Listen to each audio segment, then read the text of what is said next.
자식에게 다 주고 나서야 알게 된 것. 우리는 줬습니다. 나의 젊음과 인생과 영혼을 자식에게 줬습니다. 마지막 남은 통장까지 탈탈 털어줬습니다. 그 자식이 당신에게 잘하고 있습니까? 이 질문에 선뜻 대답하지 못하는 분이 계실 겁니다. 사랑했는데 왜 배신당한 느낌이 드는 걸까요? 사랑했는데 왜 이토록 억울한 걸까요? 부처님은 말씀하셨습니다. 집착이 있는 곳에 반드시 고통이 따른다. 자식을 위해 모든 것을 바쳤던 한 어머니가 있었습니다. 젊은 시절 새벽 4시에 일어나 도시락을 쌌습니다. 자신은 찬밥에 김치로 끼니를 때우면서 아이의 도시락에는 남 부럽지 않게 신경 썼습니다. 옷 한 벌 사는 것도 아까워서 10년 된 외투를 입고 다녔지만 아이의 겨울 점퍼는 해마다 새 것으로 사주었습니다.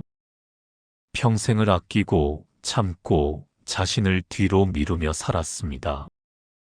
그것이 어머니의 삶이었고 그 어머니는 그것이 당연하다고 생각했습니다. 그런데 어느 날 자식들이 모두 떠난 텅 빈 집에 홀로 앉아 이런 생각이 들었다고 합니다. 내 인생은 대체 무엇이었는가? 나는 나를 위해 산 날이 단 하루라도 있었는가? 눈물이 흐르기 시작했습니다. 그러나 그 눈물은 슬픔의 눈물이 아니었습니다. 오랫동안 굳어있던 마음이 녹아내리는 눈물이었습니다. 우리는 자식에게 주는 것을 집착이라고 생각해 본 적이 없습니다. 그것을 사랑이라 부릅니다. 헌신이라 부릅니다. 부모의 도리라 부릅니다. 세상 모든 사람들이 그것을 아름답다고 말합니다. 누구도 그것이 잘못되었다고 하지 않습니다. 오히려 더 많이 주라고, 더 참으라고, 그것이 부모의 길이라고 세상이 부추깁니다. 그래서 더 무섭습니다.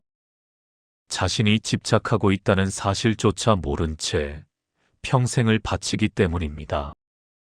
사랑이라는 이름이 너무 아름다워서 그 안에 숨어있는 집착의 그림자를 보지 못하는 것입니다.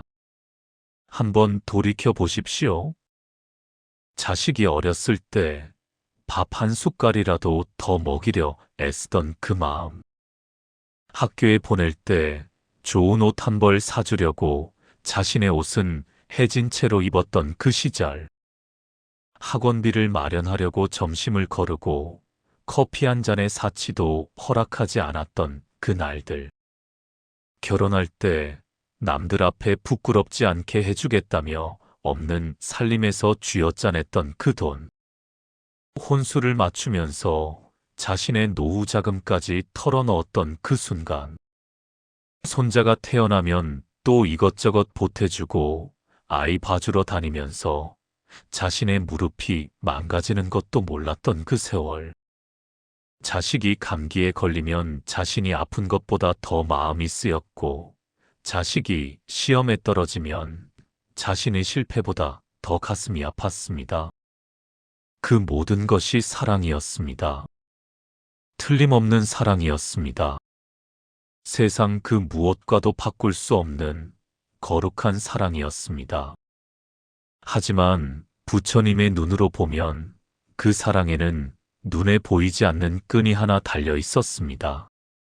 내가 이만큼 주었으니 나도 언젠가는 돌려받을 것이라는 무의식의 끈. 이것을 부처님께서는 아상이라고 하셨습니다. 내가 해주었다는 생각, 내가 희생했다는 기억, 내가 자격이 있다는 믿음. 이 세 가지가 엮이면 기대가 되고, 기대가 무너지면 그것이 곧 원망이 됩니다. 기대라는 것은 참 조용히 자랍니다. 그때 기대의 뿌리가 얼마나 깊이 박혀 있었는지를 비로소 깨닫게 됩니다. 그래서 자식에게 다 주고도 행복하지 못한 부모가 생깁니다. 다 받고도 고마워하지 않는 자식이 생깁니다. 이것은 누구의 잘못이 아닙니다. 부모의 잘못도 아니고 자식의 잘못도 아닙니다. 사랑이라는 이름 아래 숨어있던 집착의 그림자가 마침내 모습을 드러낸 것뿐입니다. 그런데 여기서 한 가지 아직 말씀드리지 않은 중요한 이야기가 남아 있습니다. 왜 하필 자식에 대한 집착이 다른 어떤 집착보다도 놓기 어려운지 그 뿌리에 대해서입니다. 재물에 대한 집착은 재물을 잃으면 끊을 수 있습니다. 명예에 대한 집착은 세월이 지나면 옅어집니다. 하지만 자식에 대한 집착은 다릅니다. 자식은 내 몸에서 나왔기 때문입니다. 내 피와 살을 나누었기 때문입니다. 그래서 자식을 나와 분리된 존재로 보기가 가장 어렵습니다. 자식이 곧 나이고 나의 연장이라고 느끼기 때문입니다. 경전에 이런 비유가 나옵니다. 어떤 농부가 밭에 씨를 뿌렸습니다. 매일 물을 주고 잡초를 뽑고 벌레를 잡아주었습니다. 태풍이 오면 밤새 밭을 지켰고 가뭄이 들면 먼 우물에서 물을 길어 날랐습니다. 허리가 굽도록 일했고 손에는 굳은 살이 겹겹이 배겼습니다. 그의 삶 전체가 그 밭에 묶여 있었습니다. 그러다 가을이 되어 마침내 열매가 맺혔는데 바람이 불면 바람에 떨어지고 새에게 빼앗기고 농부는 손해가 컸습니다. 농부는 분노했습니다. 내가 얼마나 고생해서 키웠는데. 하지만 부처님은 말씀하셨습니다. 열매는 원래 땅의 것이지 농부의 것이 아니다. 농부는 인연이 다 돌보는 역할을 했을 뿐 열매의 주인이 된 적은 단 한 번도 없다. 이 비유를 듣고 펑펑 울었다는 어르신이 계셨습니다. 70이 넘은 나이에 자식 셋을 다 키워놓고 명절에도 전화 한 통 없는 현실 앞에서 평생을 원망하며 살았는데 이 비유 하나에 마음 전체가 무너졌다고 합니다. 내가 키운 것은 맞지만 그 아이는 처음부터 내 것이 아니었구나. 그저 이 세상에 잠시 머무는 동안 내 곁을 지나간 인연이었구나. 내 배 아파 낳은 자식이라도 그 영혼은 처음부터 자유로운 것이었구나. 이것이 부처님이 말씀하신 인연의 진실입니다. 인연이란 만남이 있으면 반드시 헤어짐이 있고 함께함이 있으면 반드시 각자의 길로 나뉘는 때가 오는 것입니다. 부모와 자식 사이도 예외가 아닙니다. 아니, 부모와 자식 사이야말로 이 진리를 가장 뼈아프게 경험하는 관계입니다. 왜냐하면 그 사이에 흐르는 사랑이 너무 깊어서 헤어짐을 받아들이기가 가장 어렵기 때문입니다. 세상의 모든 이별 중에서 자식이 등을 돌리는 이별이 가장 잔인합니다. 죽음으로 헤어지는 것은 하늘의 뜻이라 받아들일 수 있지만 살아있으면서 멀어지는 것은 매일매일 작은 죽음을 경험하는 것과 같기 때문입니다. 혹시 이 이야기를 듣고 계신 분 중에 명절마다 전화기를 들여다보시는 분이 계신가요? 자식이 보낸 안부 한 줄에 하루가 환해지고 연락이 없으면 하루 종일 가슴 한편이 허전한 분. 손자 사진 하나에 눈물이 핑 돌고 며느리의 퉁명스러운 말 한마디에 밤잠을 설치는 분. 명절에 차례상을 차려놓고 아무도 오지 않는 거실을 바라보며 한숨을 쉬는 분. 그렇다면 지금 이 순간 가슴이 꽤 뜨끔하고 계실 것입니다. 그 뜨끔함이야말로 마음의 상처가 아직 아물지 않았다는 증거입니다. 오래된 상처일수록 겉은 멀쩡해 보이지만 누군가 살짝 건드리기만 해도 깊은 곳에서 통증이 올라옵니다. 하지만 걱정 마십시오. 그 뜨끔함을 느낄 수 있다는 것 자체가 치유의 첫걸음이기 때문입니다. 아프다는 것을 인정할 때 비로소 치료가 시작됩니다. 상처를 덮어두고 괜찮은 척하는 것이 더 위험합니다. 감추려 할수록 곪고 외면할수록 깊어집니다. 그리고 부처님은 이 아픔에서 벗어나는 아주 구체적인 방법을 남기셨습니다. 단순한 위로가 아니라 실제로 마음의 구조를 바꾸는 수행의 방법입니다. 당신은 자식에게 왜 그토록 많은 것을 주셨습니까? 사랑해서. 네, 물론 사랑해서입니다. 그것은 의심의 여지가 없습니다. 하지만 그 사랑의 밑바닥을 가만히, 아주 가만히 들여다보면 다른 것이 하나 보이기 시작합니다. 두려움입니다. 내가 충분히 해주지 못하면 자식이 고생할 것이라는 두려움. 남들 부모만큼 못해주면 뒤처질 것이라는 두려움. 옆집 아이는 학원을 3개씩 다니는데 우리 아이만 못 보내면 어쩌나 하는 두려움. 그리고 가장 깊은 곳에는 차마 입 밖으로 꺼내기도 어려운 이런 두려움이 있습니다. 내가 해주지 않으면 이 아이가 나를 원망하지 않을까? 나중에 커서 부모가 해준 게 없다고 말하지 않을까? 다른 집 부모와 비교하며 나를 부끄러워하지 않을까?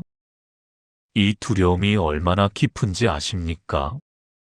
이 두려움은 아이가 태어나는 순간부터 시작됩니다. 이 두려움은 아이가 성인이 되어도 사라지지 않습니다. 오히려 더 깊어집니다.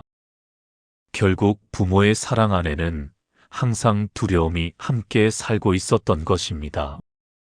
부처님께서는 이것을 삼독중, 치, 곧 어리석음이라고 하셨습니다. 사랑이라 믿었던 것의 뿌리가 실은 두려움이었다는 것. 이것을 깨닫는 순간 많은 분들이 처음에는 강하게 부정하십니다. 아니야, 나는 정말 순수하게 사랑했어. 아무것도 바라지 않았어. 그저 아이가 잘 되기만을 바랬어. 그런데 잠깐 멈추고 생각해 보십시오. 정말 아무것도 바라지 않으셨다면 왜 마음이 이렇게 아프신 겁니까? 바란 것이 없었다면 돌아오지 않는 것에 상처받을 이유도 없습니다. 기대가 없었다면 실망도 없어야 합니다. 아무것도 바라지 않았다는 말은 때로 가장 많이 바랬다는 뜻이기도 합니다. 말로는 바라지 않았다고 하면서 마음속 깊은 곳에서는 간절히 바라고 있었던 것입니다. 이것은 부끄러운 일이 아닙니다. 절대로 부끄러워할 일이 아닙니다. 인간이라면 누구나 가진 본능이고 부모라면 더더욱 당연한 감정입니다. 사랑을 주면 사랑이 돌아오기를 바라는 것은 인간의 가장 자연스러운 본성입니다. 부처님도 이것을 탓하지 않으셨습니다. 다만 이렇게 말씀하셨을 뿐입니다. 그것이 사랑인지 집착인지 구분할 수 있어야 비로소 진짜 사랑이 시작된다고. 구분하지 못하면 사랑이 독이 됩니다. 사랑하는 사람을 원망하게 되고 사랑했던 세월을 후회하게 됩니다. 이 후회는 사랑했던 모든 시간을 부정하는 것이기에 자기 인생 전체를 무너뜨리는 가장 파괴적인 감정입니다. 그것처럼 비극적인 일이 또 있겠습니까? 그래서 지금부터가 중요합니다. 지금까지는 아픈 이야기를 했습니다. 상처의 원인을 하나하나 살펴보았습니다. 부처님은 병도 알려주시고 약도 주시고 그 약을 먹는 방법까지 알려주신 분입니다. 그런데 이 처방이 생각보다 의외입니다. 많은 분들이 예상하시는 것과는 상당히 다릅니다. 부처님의 처방은 이것이었습니다. 주되, 끈을 달지 마라. 사랑하되 되돌아올 길을 만들지 마라. 꽃을 피우되 꺾으려 하지 마라. 이것이 바로 무주상보시입니다. 아마 한 번쯤 들어보셨을 것입니다. 금강경에 나오는 가르침으로 보시를 하되 상을 두지 않는다는 뜻입니다. 쉽게 말하면 주고 나서 잊어버리라는 것입니다. 준사실 자체를 마음에서 지워버리라는 것입니다. 그런데 이것이 말처럼 쉬운 일이 아닙니다. 30년을 바친 세월을 어떻게 그냥 잊어버립니까? 젊음을 통째로 갈아 넣은 세월을 마치 아무 일도 없었다는 듯이 지워버리라니 너무 잔인한 말 아닙니까? 부처님도 이것이 어렵다는 것을 잘 아셨습니다.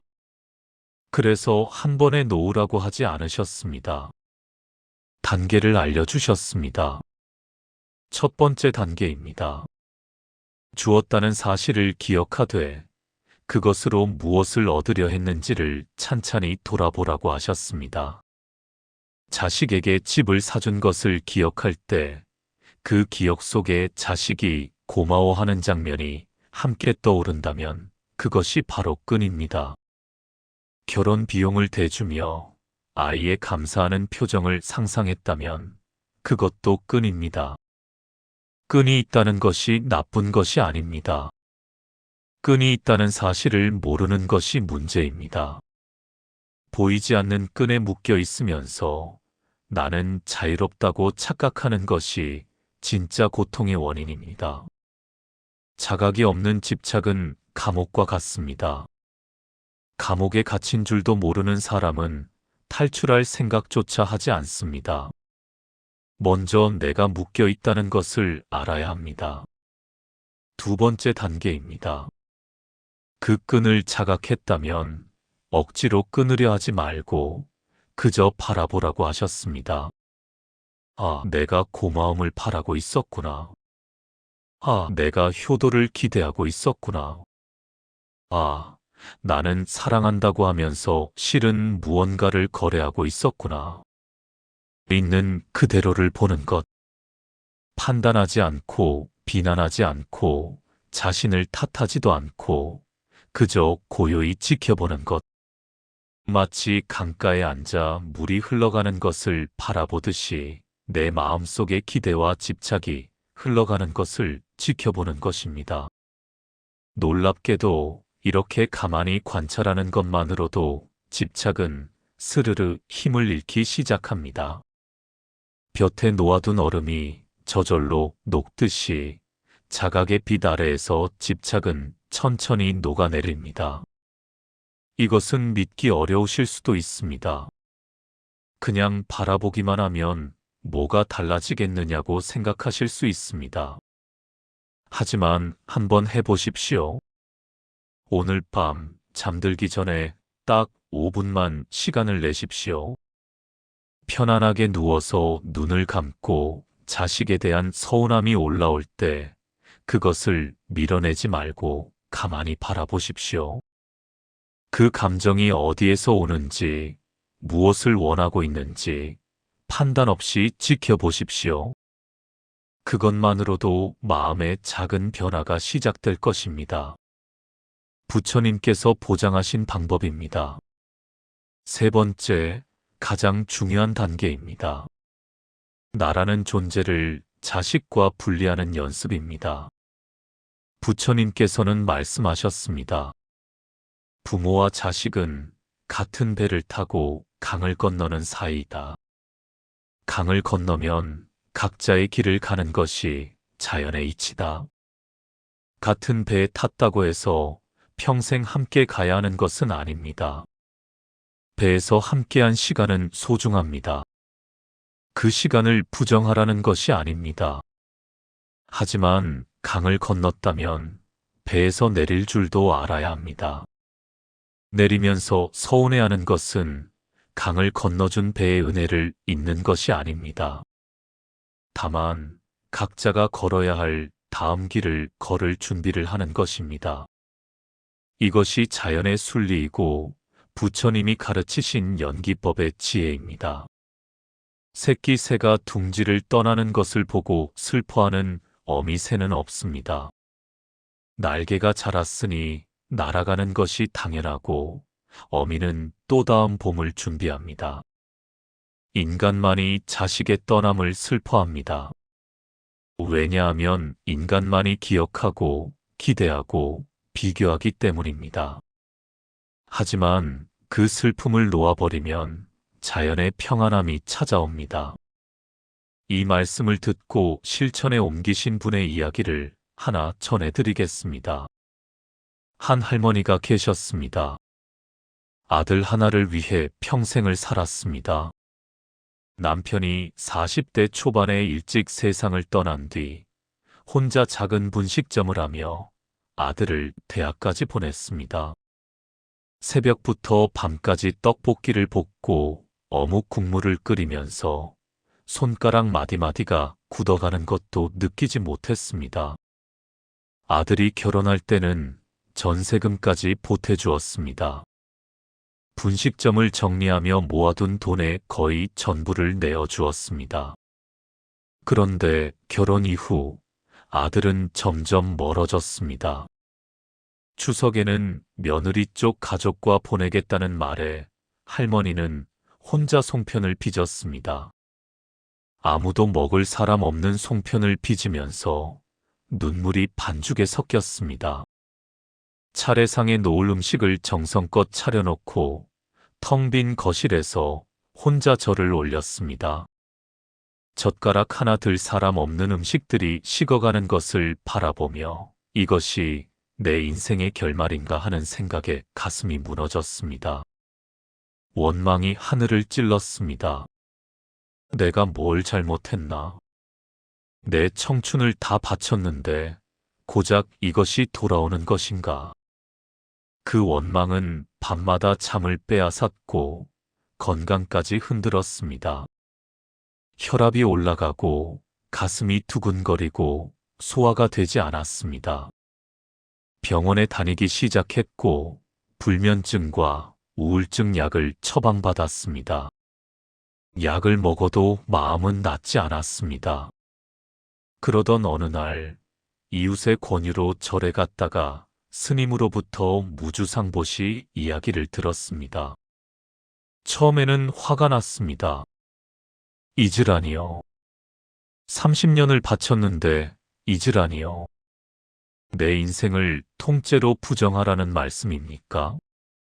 그런데 스님이 조용한 목소리로 이렇게 물었습니다. 보살님, 아드님이 태어나던 날을 기억하십니까? 할머니가 천천히 고개를 끄덕였습니다. 분만실에서 아이의 첫 울음소리를 들었던 그 순간을 어떻게 잊겠습니까?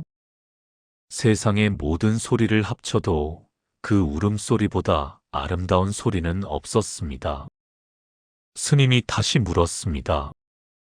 그날 보살님은 아이에게 무엇을 바라셨습니까? 할머니의 눈에서 눈물이 하염없이 흘렀습니다. 아무것도요. 그저 건강하게 태어나기만을 바랐습니다. 10손가락, 10발가락 온전한 것만으로도 감사했습니다.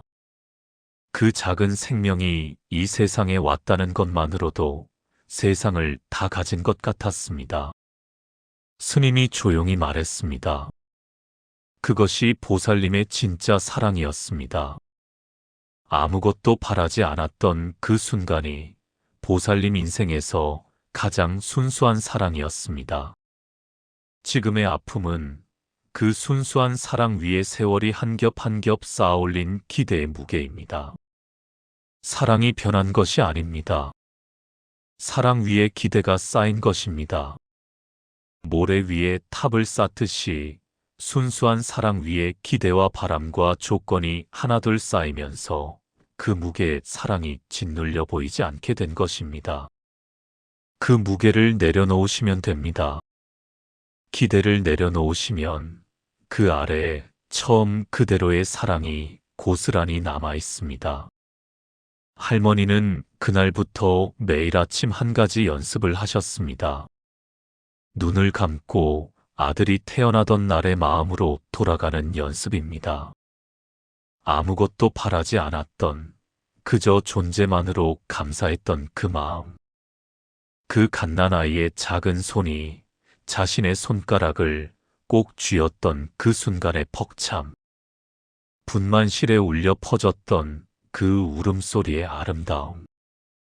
그것을 떠올릴 때마다 원망이 조금씩 녹았다고 합니다. 한 달이 지나자 원망의 강도가 줄었습니다. 아들 생각을 해도 이가 갈리는 대신 먹먹한 그리움만 남았습니다. 2달이 지나자 아들 생각이 나도 한숨이 아니라 미소가 먼저 나왔습니다. 어릴 때 재롱을 부리던 모습, 처음 걸음마를 뗐던 날의 환한 표정이 떠올랐습니다. 3달이 지나자 전화가 오지 않아도 괜찮아졌습니다. 아들이 건강하고 행복하다면 그것으로 충분하다는 마음이 자리 잡기 시작했습니다. 그리고 놀라운 변화가 하나 더 일어났습니다. 할머니가 편안해지자 아들이 먼저 전화를 걸어오기 시작한 것입니다. 원망의 기운이 사라지니 아들도 어머니에게 연락하는 것이 부담이 아니라 자연스러운 그리움이 되었던 것입니다. 사실 많은 자식들이 부모에게 연락하지 않는 이유는 사랑이 없어서가 아닙니다. 부담스러워서입니다. 전화하면 왜 안 왔느냐는 말을 들을까봐, 못해드린 것이 많아 죄책감이 밀려올까봐 차마 전화기를 들지 못하는 것입니다. 부모의 원망이 사라지면 그 부담도 함께 사라집니다. 그러면 자식도 비로소 자연스러운 마음으로 부모를 그리워할 수 있게 됩니다. 결국 내려놓음은 나만을 위한 것이 아니라 자식을 위한 것이기도 합니다. 이것이 부처님이 말씀하신 내려놓음의 기적입니다. 놓는 것은 잃는 것이 아닙니다. 쥐고 있느라 보지 못했던 것을 비로소 보게 되는 것입니다. 주먹을 꽉 쥐고 있으면 그 안에 무엇이 있는지 볼 수 없습니다. 손을 펴야만 비로소 손바닥 위에 무엇이 남아있는지 알 수 있습니다. 그리고 놀랍게도 손을 폈을 때 남아있는 것은 원망도, 서운함도, 허무함도 아닙니다. 사랑입니다.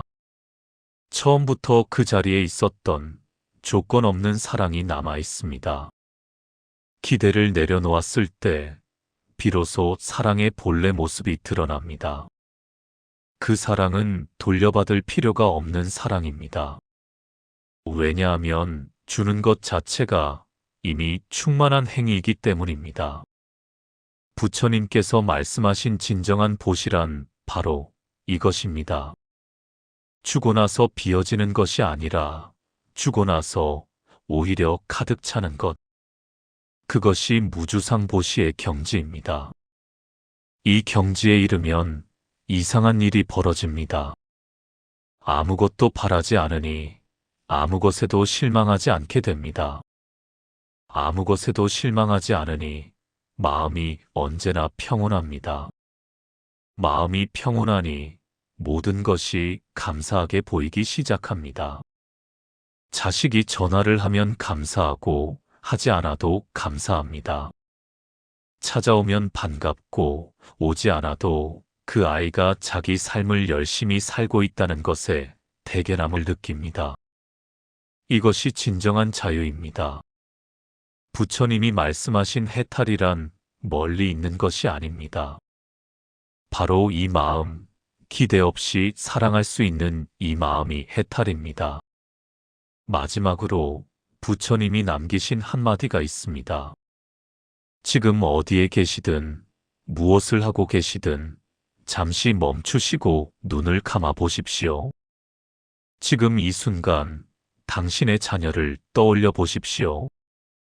원망이 올라올 수도 있고 그리움이 올라올 수도 있습니다. 어쩌면 사랑과 서운함이 동시에 밀려올 수도 있습니다. 어떤 감정이든 괜찮습니다. 그 감정을 밀어내지 마십시오. 억누르지도 마십시오. 그저 가만히 느껴보십시오. 그 감정이 당신의 가슴 어디쯤에 있는지, 어떤 온도를 가지고 있는지 가만히 관찰해 보십시오. 부처님께서는 이렇게 말씀하셨습니다.